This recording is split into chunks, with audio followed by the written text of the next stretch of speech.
Good afternoon.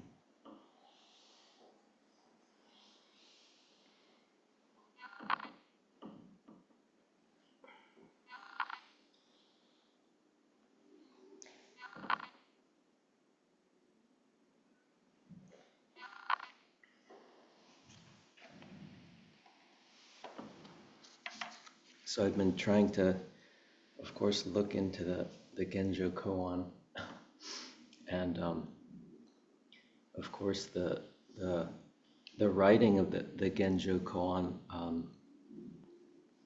it's very deep and profound, and it actually is the skin of flesh and bones of actually Dogen's teachings, and it was written in 1233 at Koshoji Horinji Temple before Dogen fled and moved up to Eiheiji up in the mountains. And he wrote the Genjo Koan for a lay student, and he was I think he was a government official or something like that. And it's actually a very very difficult writing. It's very beautiful how Dogen writes. You know, he uses poetry and stories, contradicting a lot, and to kind of scramble the conditioned way of thinking. So very, very beautiful writing, Genjo Koan. And actually our temple name is Genjoji, and so Robin, when you hit the bell, it says Genjoji on the bell. Did you read it? Yeah, I saw the Chinese. Yeah. And so also the name of Sonoma Mountain, on the other side, I think it says Sonoma-san, and Sonoma, or you could say Sonoma-ma in Japanese, is as it is. That's another. As Sonoma-ma is as it is, or so means ancestors, and ma is capable. So is ancestors, no is capable, and ma is grinding and polishing mountain. So the Sesshin, or the practice, or even the month of Ango, it's to actually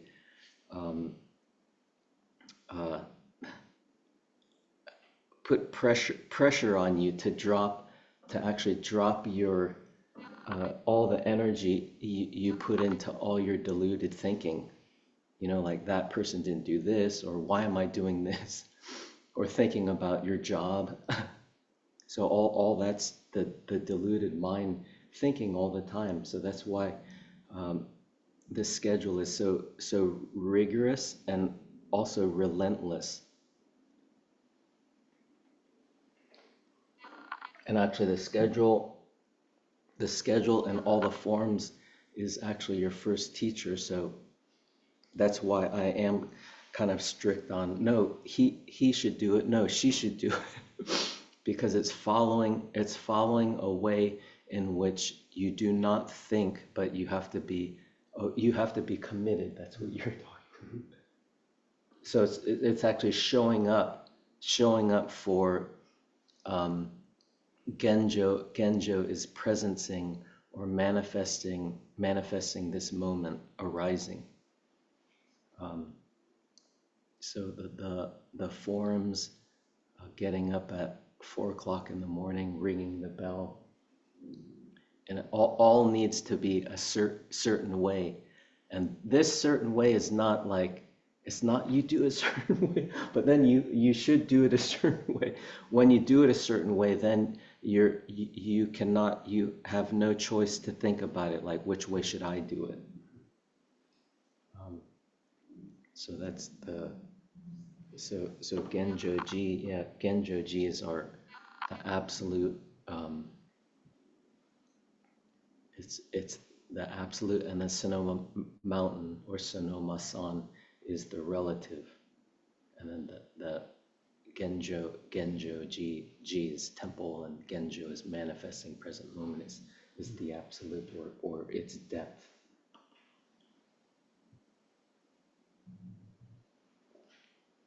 And actually, the Genjo koan, actually all the fascicles that Dogen wrote are actually taken from the Genjo koan, and it's his writings and his teachings start with the Genjo koan from the beginning and till the very end. So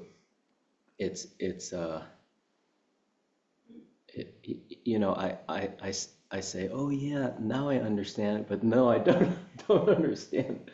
When you start reading it, then I get all excited. Then when I start to read it, then I don't understand it. So let me try to so Sesshin.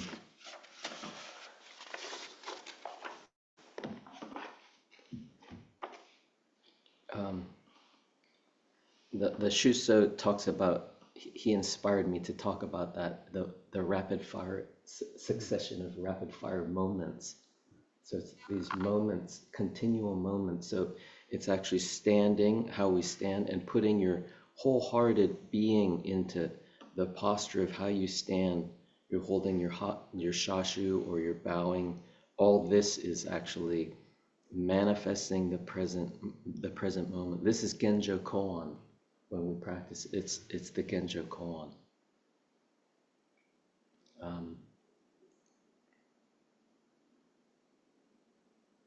And there's a part in the Genjo koan, and it's probably a different translation than you're using. It's no creature ever comes short of its own completeness.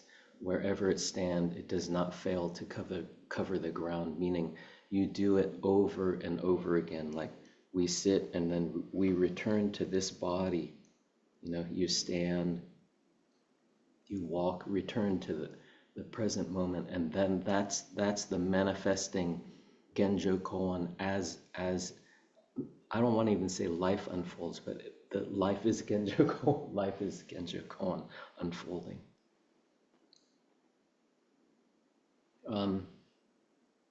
There's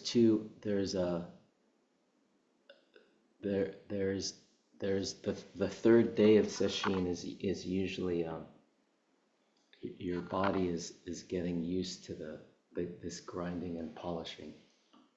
So you start to actually give up this thinking and the energy that's supporting the deluded thinking, and then start to put it towards just the forms itself, or start to put it towards spiritual practice. And when you start to put it towards spiritual practice and let go of this self that is doing, then something arises that's the ambiguity or the spaciousness.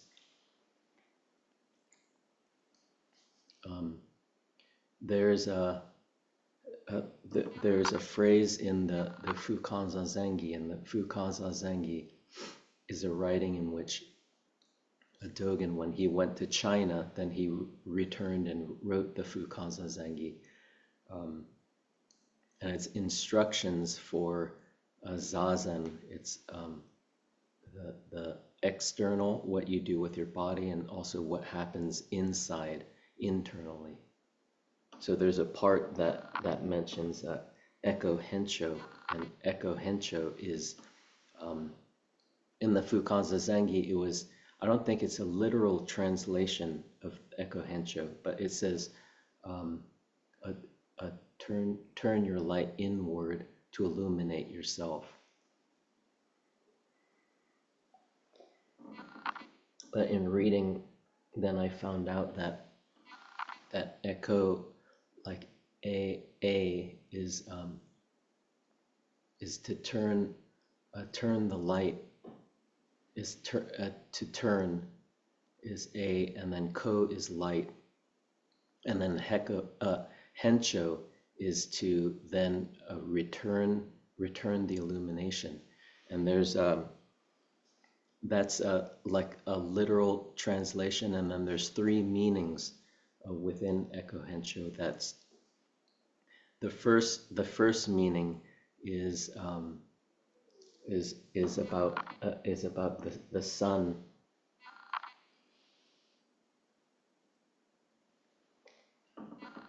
And the light. So like the sun, when it illuminates a mountain, and then when the sun sets, when the sun goes down in the west, then part of Sonoma Mountain it gets dark. But then over on the other side of the valley, when I look, is what is the mountain that we hiked on? It's Gunsight Rock. Hood Mountain. Yeah, Hood Mountain. That's all bright. So the sun, even though the sun sets, there's brightness that still illuminates, and it's a golden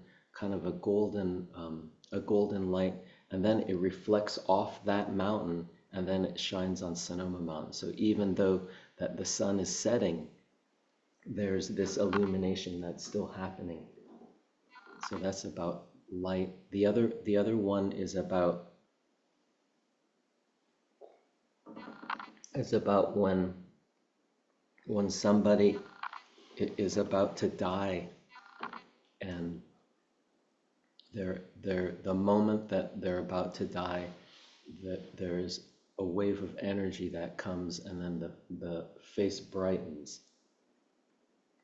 and it can be like a twilight. So it's an in between a life and death, where the face brightens, and then they call this actually a death.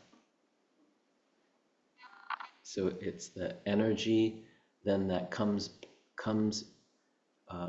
life force or energy that comes to the body of this dying being, and then brightens up, and then fades away.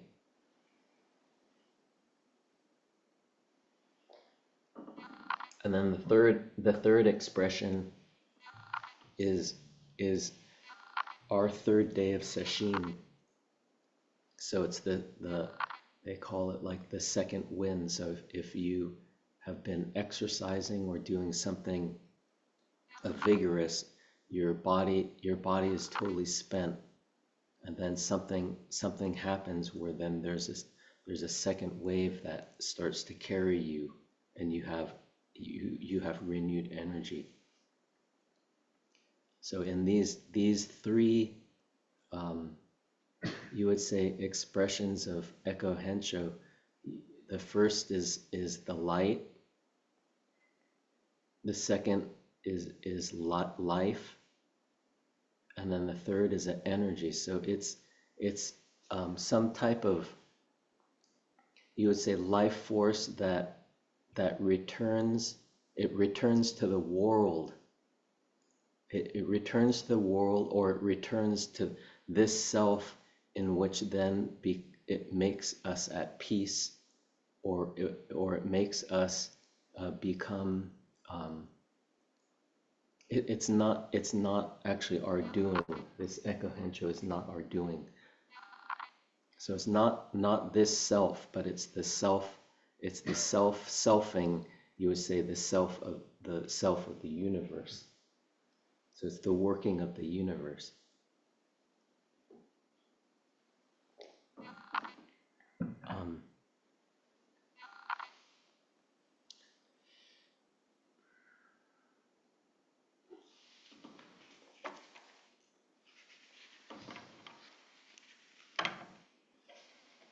I started to read this little book. I came across too. I was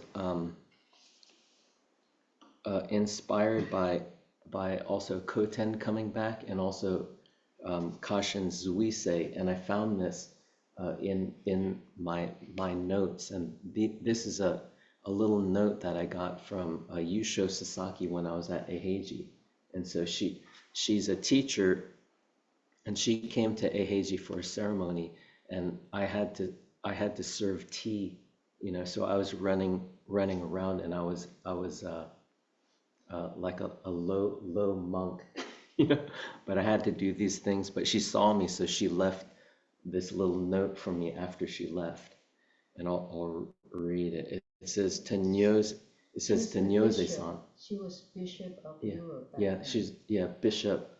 The what do you call it? The bishop of Europe. Yeah, Soto Zen bishop.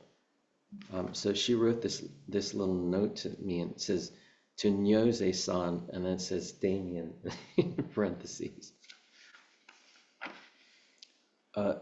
She said, "It is very nice to see you here. Totally unexpected. I thought Eiheiji would not take in non-Japanese monks for training. Some monks learn and take a lot with them while doing training, and some hate every moment of it." That's a good one. So I hope this experience here enriches your Dharma life. Looking forward to hearing from you when you leave here. Good luck. Sasaki Yusho. And so it is,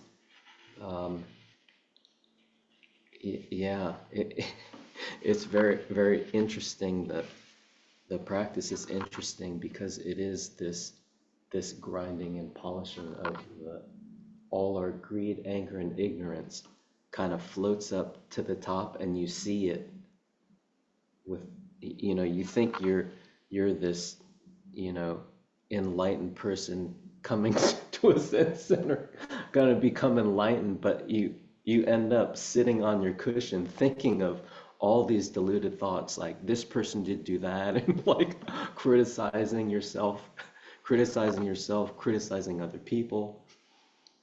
Also, good things too come up, but then you don't listen to any of that, and then you direct it towards just the doing, the activity through direct experience.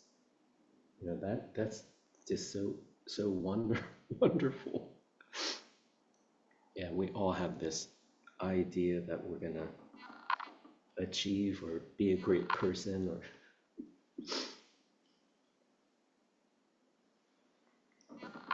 it's great though. The practice is great. So that's this grinding and polishing.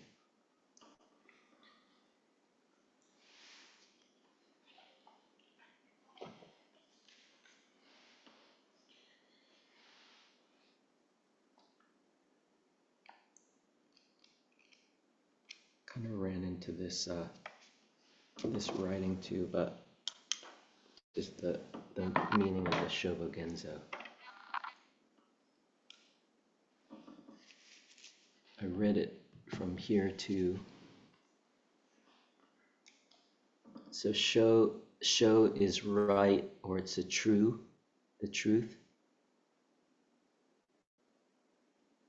And then ho is what is already true, and it's prior to naming it. So ho is actually the law. It's the truth, or the law, like you could say when you throw a ball up, the law is the gravity, and that's the truth. It falls back down. So there's no disputing it at all. It's a law. It's the truth, and it's prior to naming what it is. So Shobogen, Hogen is Dharma I, the direct experience of something already there. So it's experiencing directly from our faculties, from the eyes, ears, nose, tongue, body, mind. Oh, not the mind, not the thinking, but it's a direct experience. So this direct experience is only seeing. So when we sit, we're trying to undo. Non-doing is only seeing, not seeing the flowers, or where did we get the flowers, or who did the flower, but just see the flowers as equal to the lamp, as equal to the shuso, or hearing when the bancho is ringing, just hear the sound as equal to the raindrops on the zendo. So, and then that's direct experience. So it's prior to naming it what is already there.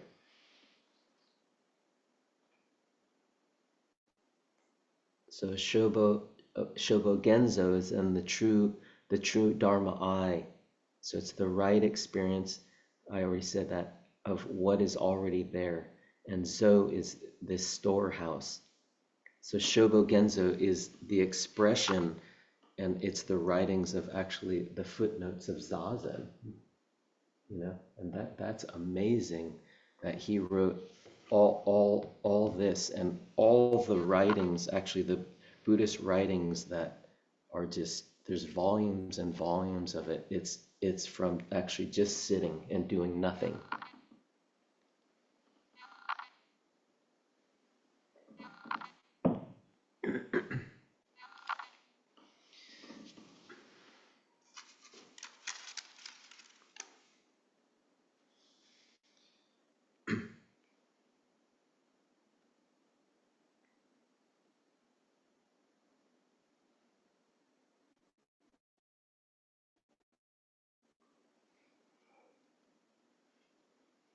When the Buddha was on Mount Ryoju, Vulture Peak, with his 1 million students, he picked up a flower and blinked, and the Venerable Mahakashyapa smiled. At that time, the Tathagata said to the assembly, I transmit the Shobo Genzo. Nihon Myoshin is the Buddha mind, the storehouse of the true Dharma eye, the incomparable life in nirvana to Mahakashyapa. The Shobo Genzo Nihon Moshin is the Tathagata's true enlightenment, which precedes language, discrimination, and illusory mind.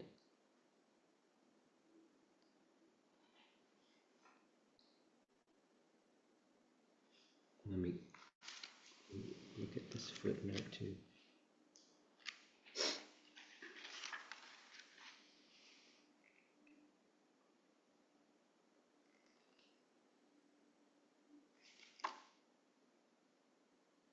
From this, it should be clear that the true enlightenment of the Tathagata can never be grasped by words or by discrimination, nor by the illusory mind of ordinary human beings.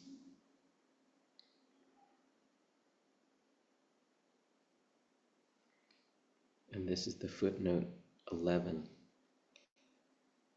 Illusory mind is a translation of Joshiki. Jo means living beings which have emotion and consciousness, mind or thoughts. Shiki means consciousness or perception. Joshiki is an important term frequently used by Menzan in this piece. This is the Jiju Zammai. It indicates the basic cause of delusions in the same sense as the term Mumyo, darkness of the mind or ignorance. I translated this term as emotion, thought, and shikantaza. This is a combination of emotion and discriminating thoughts that prevent human beings from seeing reality as it is. So that's what's happening, is when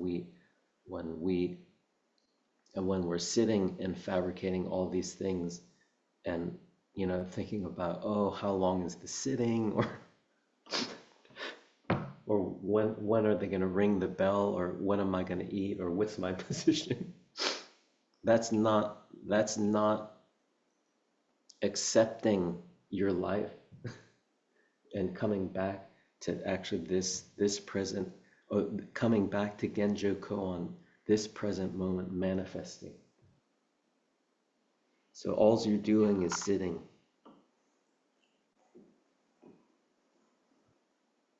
Yeah, this is a combination of emotion and discriminating thoughts that prevent human beings from seeing reality as it is.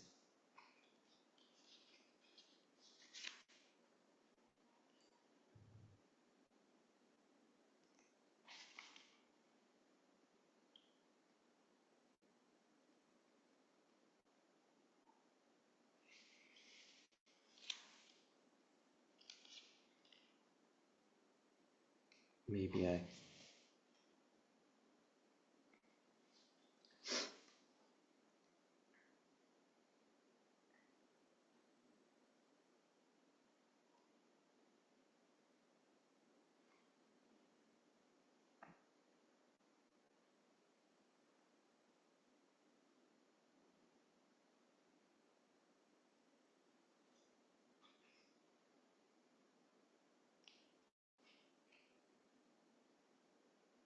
was gonna read this thing.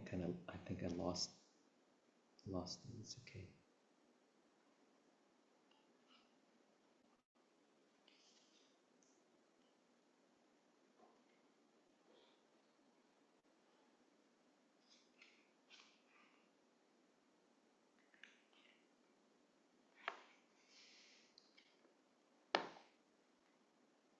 Maybe I skip this then. So maybe I go to small part of the Genjo Koan. Do you have the time? Do you have the time? It's 4 minutes after 4. Okay.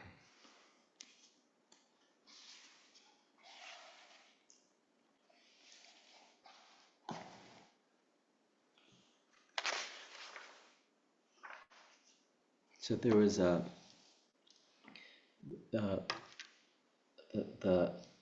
the neighbor Lee who dropped off the bread. He wrote me an email, and because I said you should come up and sit with us, and he said, oh, currently at this time I'm limited, you know.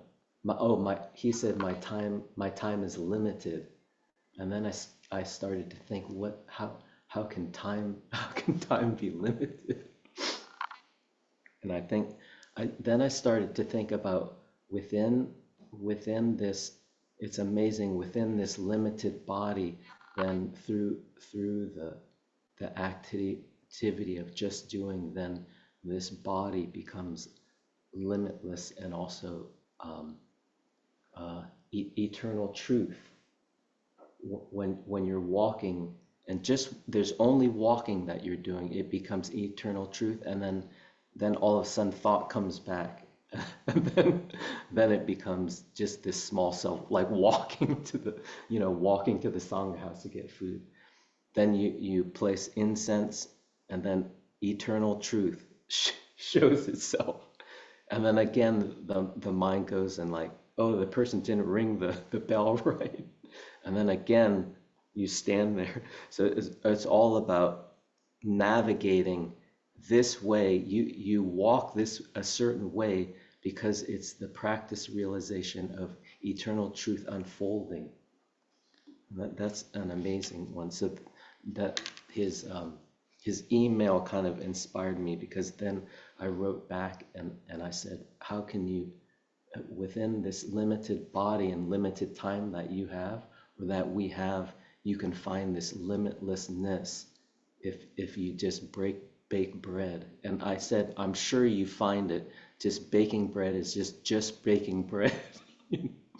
He brought some loaves of bread to us and then offered them up to the altar.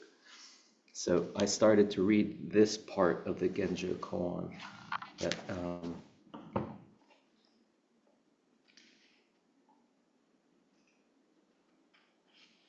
when the Dharma has not yet satisfied the body and mind, we feel already replete with Dharma. When the Dharma fills the body and mind, we feel one side to be lacking or missing. For example, sailing out beyond the mountains and into the ocean, when we look around in the four directions, the ocean appears only to be round. It does not appear to have any other form at all. Nevertheless, this great ocean is not round and it is not square. All qualities of the ocean are inexhaustibly many or infinite.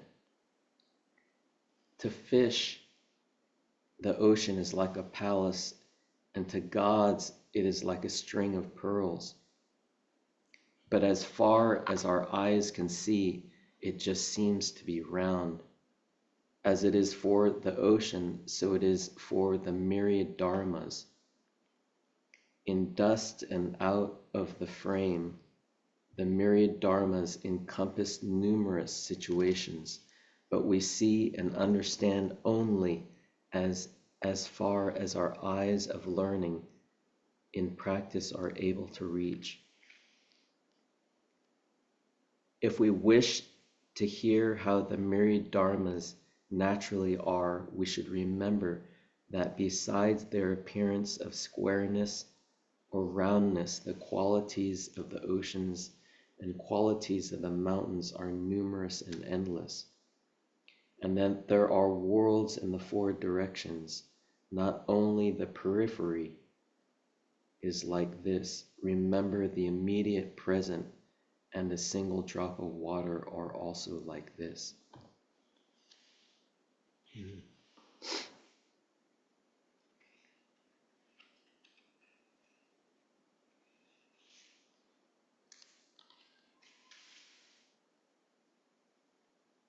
So this first line, when the Dharma has not yet satisfied the body and mind, we feel already full with Dharma. Or when we are not filled with the Dharma, body and mind, we are already full of the Dharma. So I think at to know the truth, I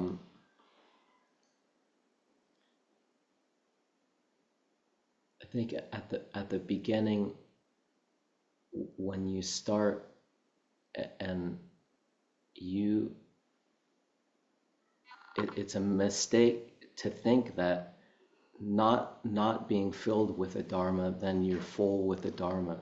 That's a mistake to think that you do not actually have to practice. So when you obtain the truth, in walking or standing, then actually everything attains enlightenment or the truth.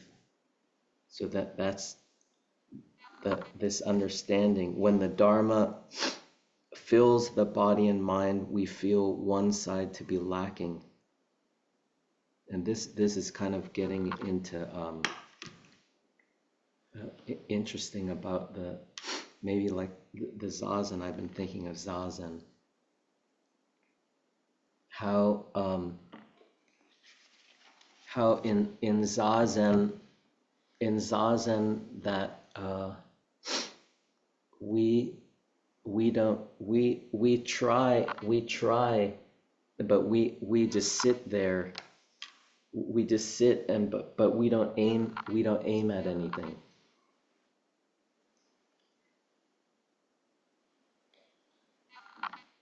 And this aiming, or they say hitting the mark. What is it to hit the mark? But there's no mark, or there's nothing to aim for.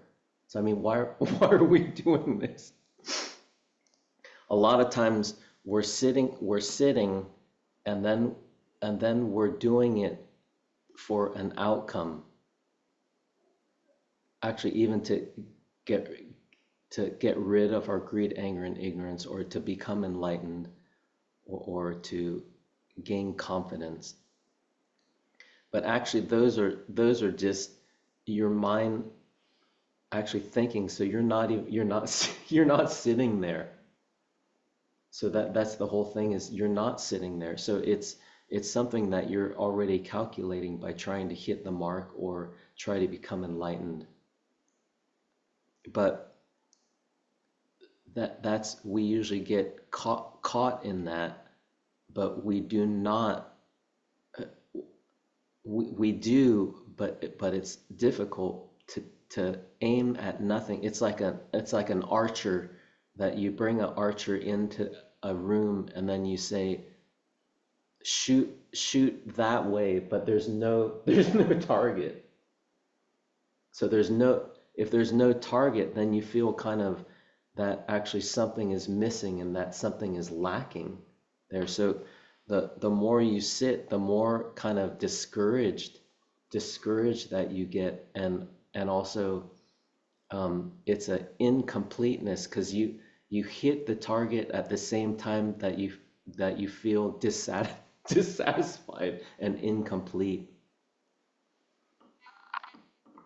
So this incompleteness, you could say, is the eternal truth revealing itself, because when you experience truth, it's so infinite that you're incomplete, and you can only see as far as your eyes can see, because we're deluded through our greed, anger, and ignorance.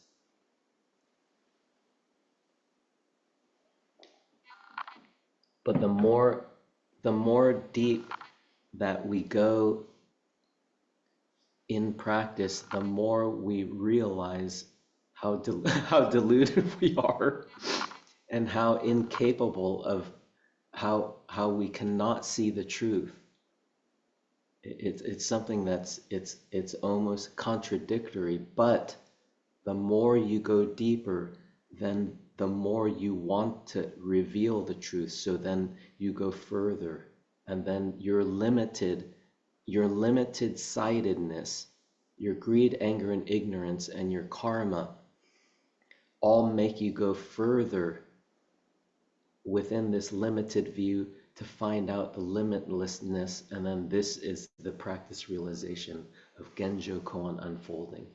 It's just so beautiful, but I think very few, we all know it, we all know the truth, but to practice it and then to live it, from doing forms and then washing dishes, you go to work and drive your Mustang to work, all that then is Genjo Koan revealing itself. Yeah. So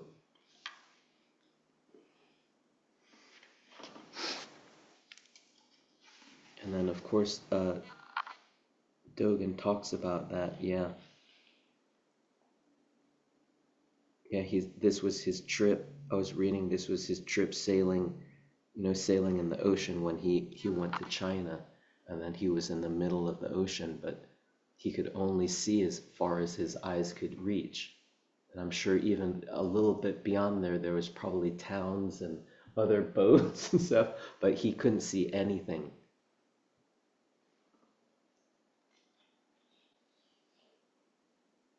So fishes is like a palette. So these are all different views of seeing that are limited. To fish, it's like a palace.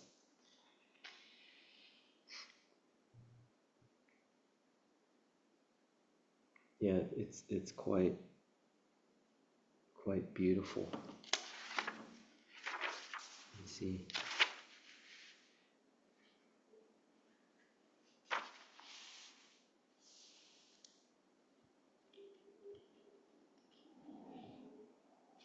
Yeah, so the thing at the end, maybe I just read this again.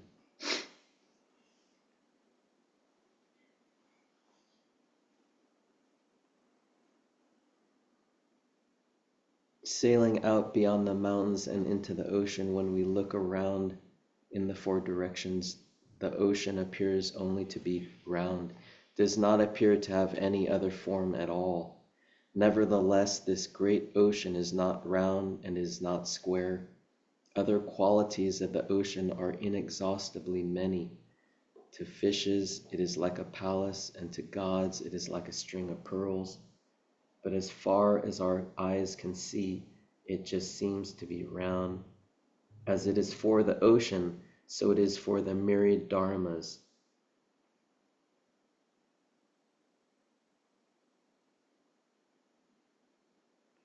In dust and out of the frame. What's that? In dust and out of the frame. In dust outside the frame means the secular world and the world experienced in the Buddhist state. The myriad dharmas encompass numerous situations, but we see and understand it and only stand only as far as our eyes of learning and practice are able to reach. But there's the dharmas of everything is doing the same thing then. It's manifesting this present moment. So it's not just us that's seeing, but then it's the rocks and the pebbles, it's the water, it's the flowers, the camera, all of it then is expounding Dharma or manifesting this present moment. That's just beautiful, right? And it's impermanence. That's what they're talking about. It's impermanence of all things. And when there's impermanence of all things, then that's when we see present moment as just being the camera. It's the camera, that's a camera, but then it's not a camera because it's changing. I am changing at this moment. Or the instant before the present moment. You must have thought about impermanence a lot being on that little boat. Oh yeah, yeah. Am I gonna make it? Yeah. And then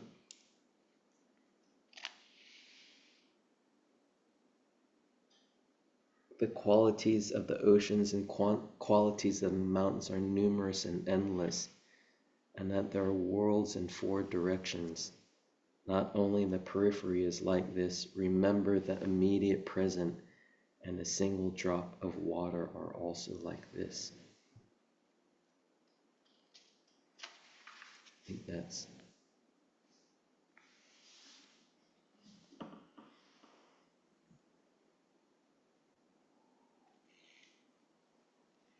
for today, that's what I have for today. But if anyone wants to have any comments or questions or have anything you want to say, please do. Andrew? What does the word love mean to you? Love? Oh, well, I mean, love is also something that is a conditioned way of being, but love could be a love for all things. It could be actually being connected with all things. So it's not like, oh, I love that, or I love this person. But love is something that's what do you call it? It's something that's God, the word's slipping off my tongue right now. It it cannot be stained. Immaculate? Immaculate, yeah. But it's not. No, there's another one. Immaculate is good, but there's another one that it's not. There's no attachment to it. So it's a part of. You could have love for glasses or for your car when you go in your car. You could have love. It's yeah. I forget the word right now. Unconditional. Unconditioned, yeah. Unconditioned. So it's something that when you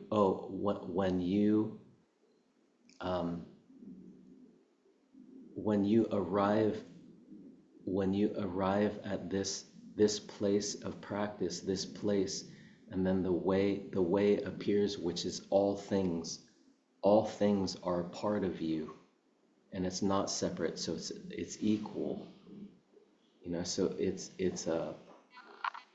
an acceptance, or being accepting all things as it is, but not saying that you like that.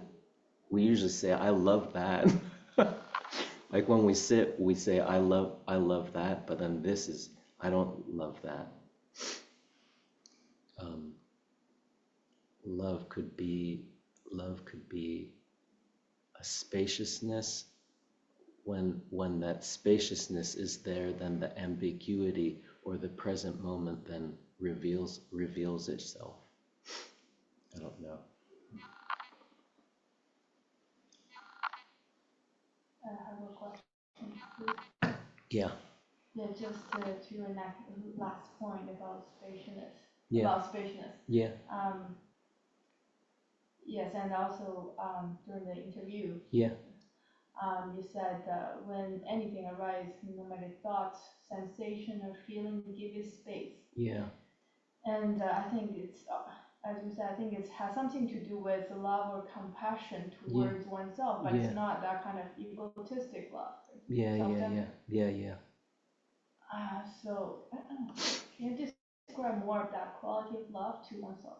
Oh, the quality of love to oneself. Yeah. Oh.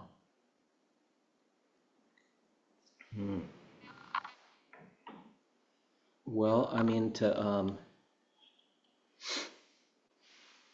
so if you maybe if you're talking about spaciousness, so it's without this thinking. I mean, if we just return to and return to this posture of zazen, and have you would say all the parts of your body, you could breathe in when you breathe in, and then when you exhale, you feel maybe the relaxedness, or it's a peacefulness, or I think in the Fukaza Zengi they say peace and repose. So it's a peace and repose in which then this thinking and also all parts of the body become you give all the parts of your body spaciousness, and at the same time you drop this thinking mind, in which when you're wholeheartedly doing something, then all parts of the zazen, when they come together, then all parts of everything then comes together. Or this is called like a faith like body when you're sitting. So this body then becomes the body of everything. So and then there's no division.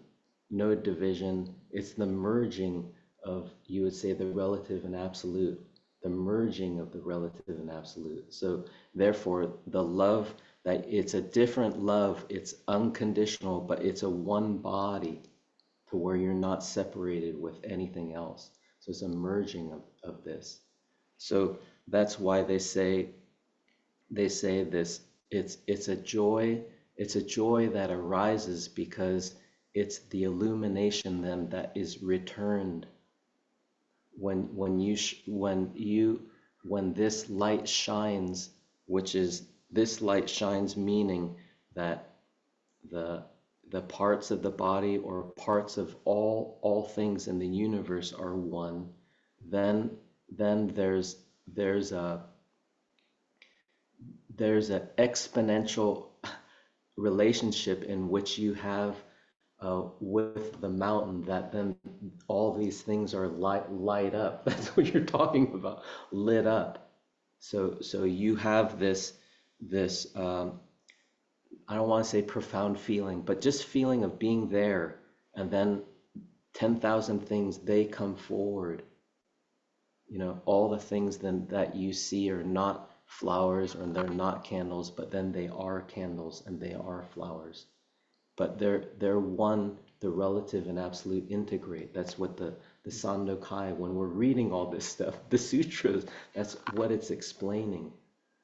You know, so this the practice of integrating, of grinding and polishing, of this and that, good and bad, beautiful and ugly, through our practice it's making love, making love, creating love through practice and realization. You know, this might be going out there, but that would be my kind of, yeah.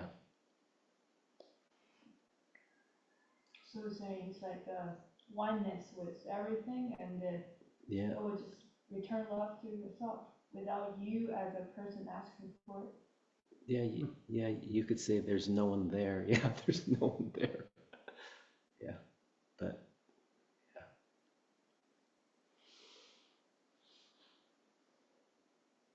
Okay. We end there.